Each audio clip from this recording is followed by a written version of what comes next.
aujourd'hui, on parle d'allumage, de combustion, de détonation et de cliquetis. On va voir, on va essayer de définir tous ces termes.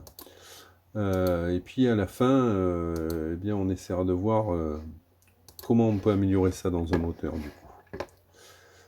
Alors, c'est parti. Donc, on va faire un point d'abord sur ce qu'est la combustion, comment ça se déroule dans un moteur. Puis après, on verra l'avance à l'allumage, ce que c'est, à quoi ça sert. Le cliquetis. On parlera des bougies et enfin on finira par les améliorations possibles, toujours dans le cadre d'une préparation moteur, bien sûr. Allez, c'est parti. Alors, la combustion dans un moteur. Donc, aujourd'hui, on ne parle que des combustions traditionnelles, hein, des moteurs traditionnels, par opposition à la combustion qui sont faites dorénavant dans des moteurs essence un peu modernes, là, qu'on appelle des combustions en mode stratifié. C'est les moteurs TFSI, HPI, CAI, voilà. Donc là, on ne parle pas de ça parce que c'est très différent et on ne cherche pas la même chose. Nous, ce qu'on va essayer de chercher, c'est la performance à travers la combustion, hein. Voilà, donc la combustion, en fait, elle commence ici à la bougie, hein. La bougie reçoit une étincelle qui amène la température des gaz à son pourtour au-delà de 380 degrés. Très bien. Les gaz s'enflamment de proche en proche, donc en fait, ils s'enflamment autour de la bougie, puis la couche qui était autour de la bougie enflamme la couche qui est un peu plus loin, puis enflamme la couche un peu plus loin, etc., etc. Et donc, ça s'appelle le front de flamme. On a une flamme comme ça qui parcourt la chambre de combustion. Voilà, c'est ce qui est représenté ici. On a ici les gaz brûlés, ici les gaz pas encore brûlés, et puis le front de flamme là qui se déplace. Voilà. Donc les gaz s'enflamment de proche en proche, c'est le front de flamme. Pour allumer le mélange, qu'est-ce qu'il faut? Il faut assez d'énergie à la bougie, hein, et il faut un mélange air-essence dans de bonnes proportions. Alors, assez d'énergie à la bougie, ça veut dire quoi? Pour ioniser de l'air, il faut environ 100 volts par millimètre dans l'air normal. Mais ici, on a un problème. On a de la pression, hein, en fin de compression, on a de la pression. Donc, ioniser l'air là entre les deux électrodes, c'est un peu compliqué. Et puis, en plus, si on veut que l'allumage se fasse le plus rapidement possible, il va falloir amener pas mal d'énergie. Voilà, donc on a des systèmes d'allumage qui vont être sous 15 000 volts quand c'était des rupteurs, et puis sous 20 à 40 000 volts maintenant avec les allumages électroniques. Il faut mélanger air essence dans de bonnes proportions, on va y revenir. Alors cette combustion, elle comporte trois phases. L'allumage, au pourtour de la bougie, la propagation, donc le front de flamme se déplace, et puis la rencontre avec les parois. Donc quand on rencontre les parois du cylindre ou du piston, c'est l'extinction de la flamme en fait, hein. Quand on rencontre la paroi, eh bien la combustion s'arrête. Caractéristique de la combustion, elle dure entre 30 et 60 degrés de Villebrequin. Voilà, c'est à peu près constant, elle dure entre 2 à 5 millisecondes. Et alors, ça varie avec la richesse du mélange, ça varie avec la forme de la chambre de combustion, voilà, des choses comme ça, mais ça varie quand même assez peu. Donc en fait, la combustion, c'est un phénomène relativement lent à l'échelle du moteur, hein. Et puis la température du front de flamme, on est à 2000 degrés Kelvin. Alors, des degrés Kelvin ou Celsius, à cette échelle, c'est à peu près pareil, à 1700 degrés Celsius. Voilà. Donc on a une température quand même très importante.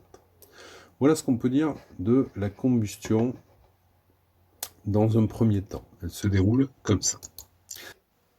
Alors, on a ici une représentation de la propagation de la combustion.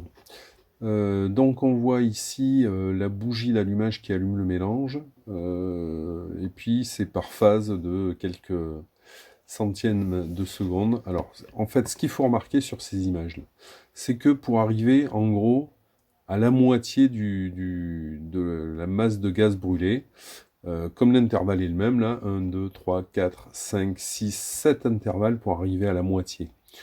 Puis, une fois qu'on est arrivé à la moitié, alors là, ça va relativement vite. 1, 2, 3, 4, on a presque tout brûlé. Et puis, pour s'éteindre, c'est assez lent. Voilà. Alors, en fait, ce que ça montre, ça, c'est qu'au début de la combustion est lente, hein. On a du mal à à aller vite en combustion. Et évidemment, quand je vais pas vite en combustion, qu'est-ce qui se passe? Ben, mon piston, lui, continue à bouger et donc à diminuer le volume au-dessus du piston. Donc ça, c'est pas très favorable. Et puis on voit que là, on a presque fini la combustion, mais malgré tout, ça brûle encore un peu, on a du mal à finir la combustion. Donc on a du mal à la commencer, puis on a du mal à la finir. Voilà. Donc ça va être un problème. Et puis on verra qu'il y a des moyens pour essayer de résoudre ça. Ok. Alors on a dit que la combustion, elle était fonction du mélange air-essence. Voilà. Alors le mélange air-essence, normalement vous avez tous entendu parler de ça, du mélange stoichiométrique. Alors le mélange stoichiométrique, c'est en chimie, hein, c'est quand est-ce que la réaction est complètement achevée. Donc pour de l'essence, on dit que il faut 1 gramme d'essence, il faut 15,3 grammes d'air pour brûler complètement 1 gramme d'essence. Bon, voilà, ça c'est une donnée, mais en fait, si on cherche un peu, on peut trouver aussi 14,7 grammes d'air pour 1 gramme d'essence. La stoichiométrie, elle peut bouger un peu. Alors en fait, ça dépend de ce qu'on considère comme carburant, si c'est de l'heptane, de l'isoheptane, etc. Bon, voilà. Allez, en gros, si on dit 1 pour 15, on est pas mal. Hein. 1 gramme d'essence, il faut 15 grammes d'air. On a le rendement maxi du moteur, ce sera 1,18. Autrement dit, un mélange pauvre. Là, on a plus d'air. Voilà. Donc, le rendement maxi, pourquoi? Parce que là, on va consommer moins. Donc, notre moteur, si on lui met 1,18, eh bien, on consomme moins. Et puis, si on lui met 1 pour 12,5, alors on a un mélange riche. Et donc là, on aura la puissance maxi. Ce qu'on peut voir à travers cette courbe, c'est que après 1/8, c'est-à-dire que si on fait un mélange trop riche, ben là, ça brûle plus. On a trop d'essence. Pas assez d'air, ça brûle plus. Et puis, en dessous de 1,21, ça brûle pas. On n'a pas assez d'essence, on a trop d'air. Voilà. Donc, notre mélange, il brûlera qu'entre 1,8 et 1,21. Voilà. Et puis, bien sûr, si on fait une préparation moteur, alors on a intérêt à chercher un dosage de 1,12 tout le temps. Hein, puisque, alors après ça dépend, hein, on peut peut-être voir qu'aux charges partielles, on consomme moins, mais en général, si c'est pour faire de la compétition, la consommation, on s'en fiche. Quoique, suivant les catégories, on est limité en essence. Bon, c'est pas le problème. Alors, le dosage 1/12e, il va permettre la vitesse de combustion la plus élevée. Voilà, donc on est suffisamment riche, les molécules d'essence sont plus rapprochées les unes des autres, et donc ma combustion va un petit peu plus vite. Et ça, c'est plutôt favorable. Voilà. Donc, alors, la combustion stratifiée, en fait, elle joue là-dessus. Hein. On va essayer de faire un mélange riche vers la bougie, puis plus pauvre après, pour moins consommer, mais c'est pas notre sujet aujourd'hui. Alors, parlons d'avance à l'allumage. Pourquoi on met de l'avance? Ben, on a plusieurs problèmes à résoudre, en fait. Le meilleur moment pour allumer notre mélange, si on se place du point de vue du vilebrequin, eh bien, ce serait ici, ce serait quand la bielle et le vilebrequin font un angle de 90 degrés. Hein, puisque je vous rappelle que le couple ici, c'est la force qu'on va récupérer fois la distance. Donc plus la distance ici va être importante, et plus on aura de couple. Bon.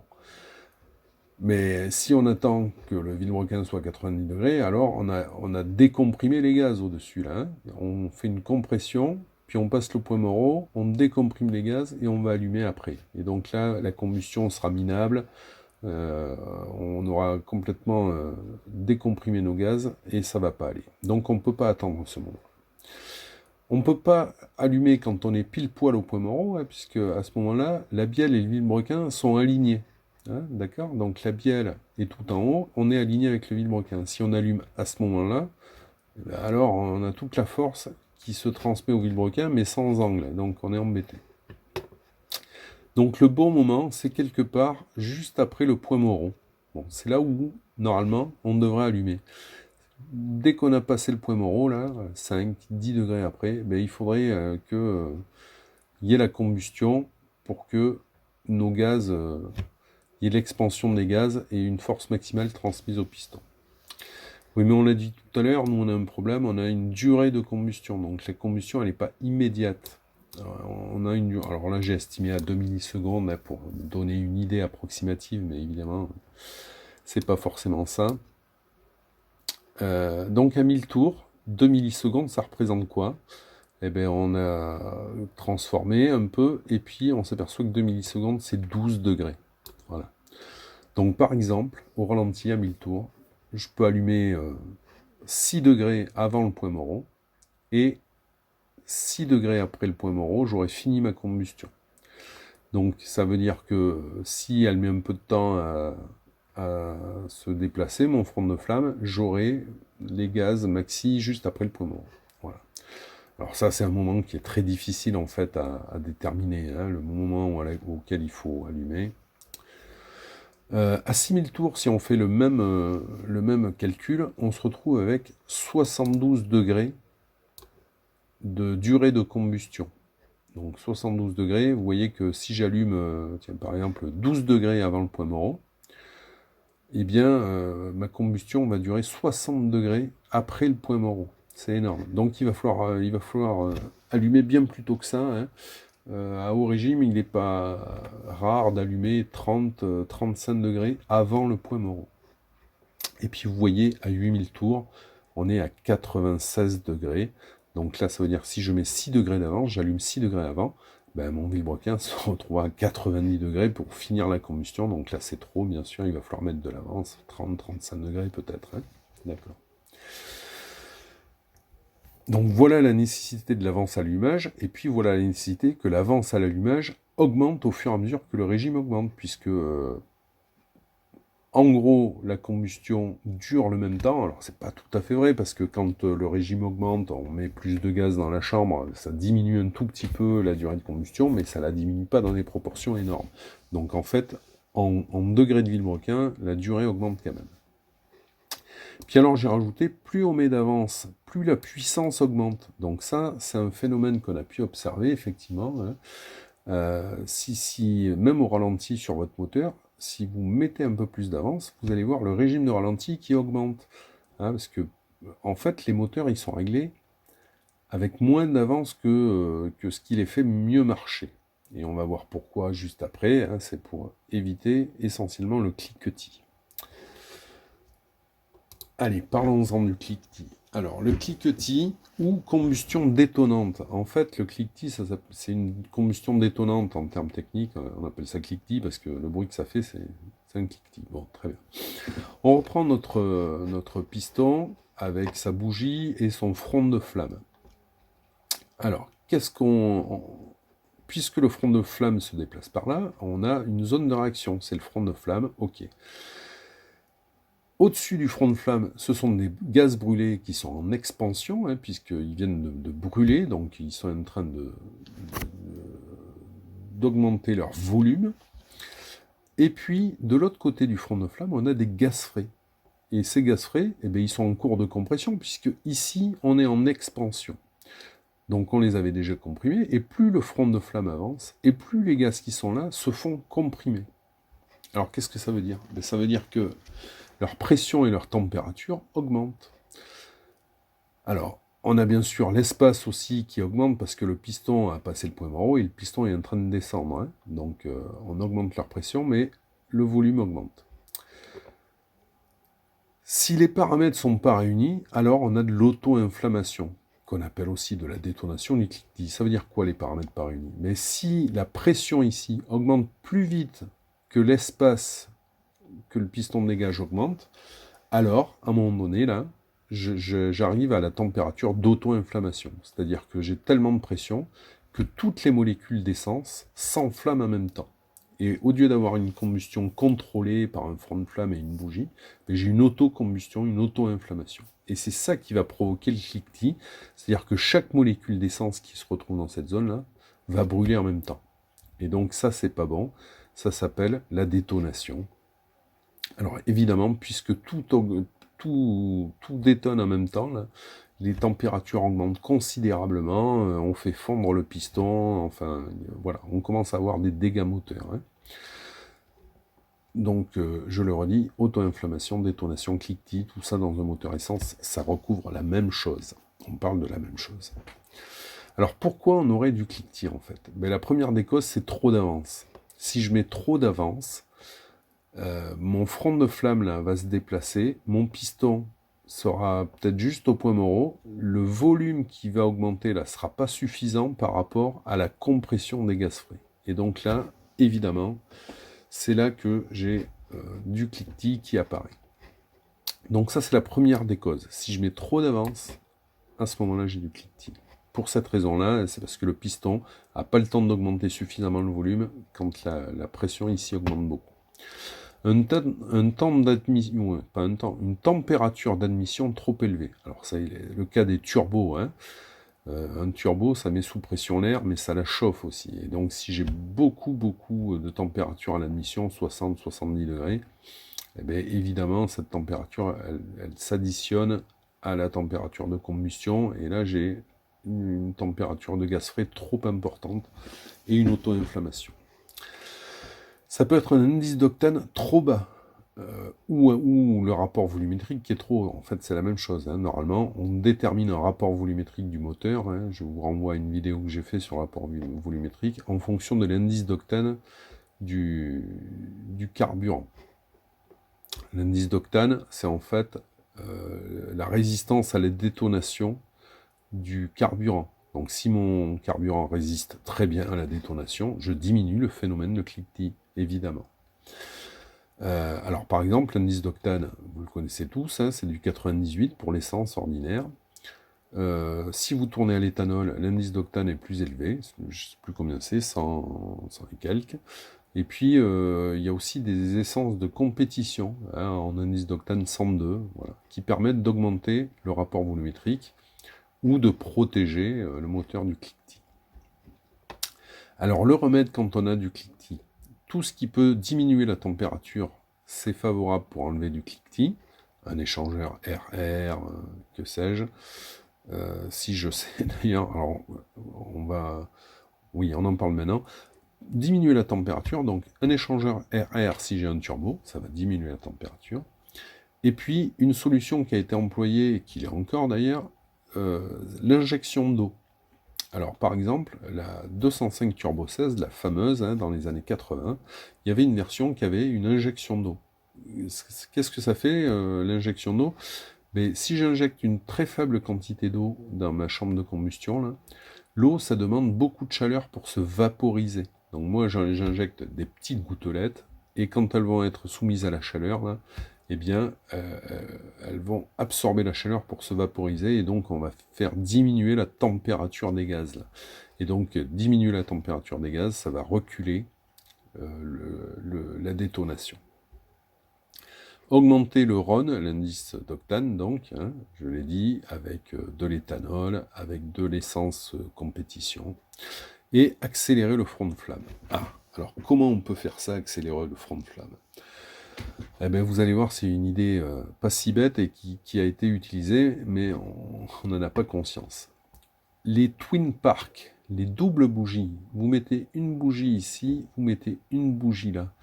Bilan de l'opération, vous faites un double allumage et effectivement là, le front de flamme, du coup, comme il y en a deux, ça se déroule plus vite. Et donc plus vite, on a moins de gaz qui reste comprimé.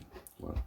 Donc deux bougies, c'est une solution pour améliorer le front de flamme, augmenter sa vitesse et donc diminuer le cliquetis par la même. Alors il y a des moteurs qui existent, Alfa Romeo est célèbre pour ça, mais pas que, il y a eu des Porsche 911 hein, à double allumage. Voilà. Donc c'est fait pour ça, le double allumage, c'est pour diminuer le temps de front de flamme et donc améliorer la combustion, diminuer le cliquetis. Voilà. Alors c'est des systèmes qui sont un peu chers à mettre en place, etc. Qui apporteraient vraiment de l'amélioration sur des moteurs très poussés, quoi. La bougie. Allez, on parle un peu de la bougie. Alors, je vous ai mis là une série d'images qui a été prise de la bougie dans une chambre de combustion. Hein. Donc, vous voyez l'étincelle ici, et puis vous voyez l'étincelle là qui est en train en fait d'être déviée. Voilà. Alors, elle n'est pas déviée, mais toute seule. Et puis ici, en fait, elle n'existe plus. Ça, c'est ce qu'on appelle c'est des moteurs où les arbres à cam sont très croisés, hein, avance, admission et retard, fermeture, échappement. quand les arbres à cames sont très très croisés, on a énormément de volume d'air qui rentre et qui sortent, et puis on va avoir à l'intérieur de la chambre de combustion un très très fort brassage du mélange, à tel point que sur des moteurs qui sont très croisés, on peut avoir le soufflage de la flamme, on appelle ça, hein, le soufflage de l'étincelle. C'est-à-dire que l'étincelle ne résiste pas en fait au brassage dans la chambre de combustion, et donc au lieu de durer le temps pour lequel elle devait durer, eh bien elle est soufflée et donc elle s'éteint. Bon voilà, et donc ça c'est pas très bon bien sûr, puisque la combustion n'est pas tout à fait démarrée, voilà. Donc pour pallier à cet inconvénient là qui peut arriver sur des moteurs très poussés, on va avoir ça, on va avoir, alors vous voyez, une bougie normale, une bougie à double électrode, et puis une bougie où l'électrode est en fait, où l'étincelle va se faire sur la porcelaine, voilà. Et là je vous ai mis en fait, voilà, une bougie à électrode plate. Donc c'est typiquement ce qu'on peut avoir en compétition, hein. On n'a même plus d'électrode, c'est-à-dire que l'étincelle va se faire de là à là, en passant sur la porcelaine, qui va servir de support à la porcelaine, pour pas que l'étincelle se fasse souffler par les gaz. Voilà. Ensuite, ce qu'on peut dire des bougies. On voit de plus en plus des bougies comme ça là, avec un culot extrêmement long. Alors ça, c'est pas pour rien en fait, hein. C'est pour augmenter la dissipation de chaleur de la bougie, parce que évidemment, quand on augmente les performances, la température dans la chambre augmente, et sur les moteurs turbo, etc. Et donc, il faut évacuer cette chaleur en trop, là, hein, parce que sinon, la bougie, il ne faut pas qu'elle devienne un point chaud dans la chambre. Si elle devient un point chaud, c'est-à-dire un point qui est supérieur à la température d'inflammation de l'essence, eh bien, on ne contrôle plus la combustion, mais la combustion se fait dès qu'on rencontre le point chaud. Donc, on va augmenter le filetage, ça va augmenter la surface d'échange de chaleur, et donc il y aura plus de chaleur qui va partir vers la culasse. Voilà. Donc ça, c'est favorable quand on augmente les performances. Et puis enfin, l'indice d'une bougie, ben voilà, c'est ça, une bougie froide, une bougie chaude. Alors comment on les reconnaît? Ben avec la hauteur de porcelaine en fait, hein. Plus la porcelaine va loin à l'intérieur, plus la bougie est chaude. Et moins elle va loin, et plus la bougie est froide. Voilà. Donc une bougie froide, c'est une bougie où la température va rapidement pouvoir être dissipée dans le culot. Donc évidemment, il faut aussi se poser la question, si j'augmente les performances de mon moteur par rapport aux bougies d'origine, qu'est-ce que je fais? Est-ce que je mets un indice de moins, deux indices de moins? Bon, voilà. Alors ça aussi, c'est très compliqué à savoir, hein. Le mieux c'est de faire par essai, mais bon voilà. Si vous gardez la bougie chaude et que vous avez largement augmenté la puissance, vous allez faire fondre l'électrode. Bon, voilà.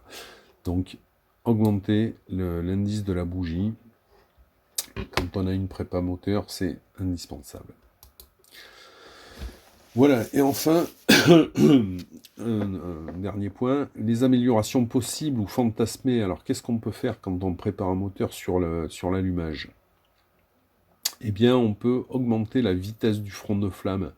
Donc, on l'a dit, une bonne idée serait de mettre deux bougies, hein, une de chaque côté, et comme ça, on a deux fronts de flamme, et évidemment, ça va plus vite, puisqu'on allume à deux endroits différents, et voilà. Alors, ça c'est théorique, parce qu'en fait, dans la pratique, on a déjà, dans la chambre de combustion, 4 soupapes qui se battent, pour avoir le plus de place possible. Si je mets des bougies, il faut que je les place bien quand même, parce que si elles sont côte à côte, ça sert pas à grand chose, donc il faut qu'elles soient réparties, mais quand même en avoir une au centre, c'est bien, enfin bon, voilà.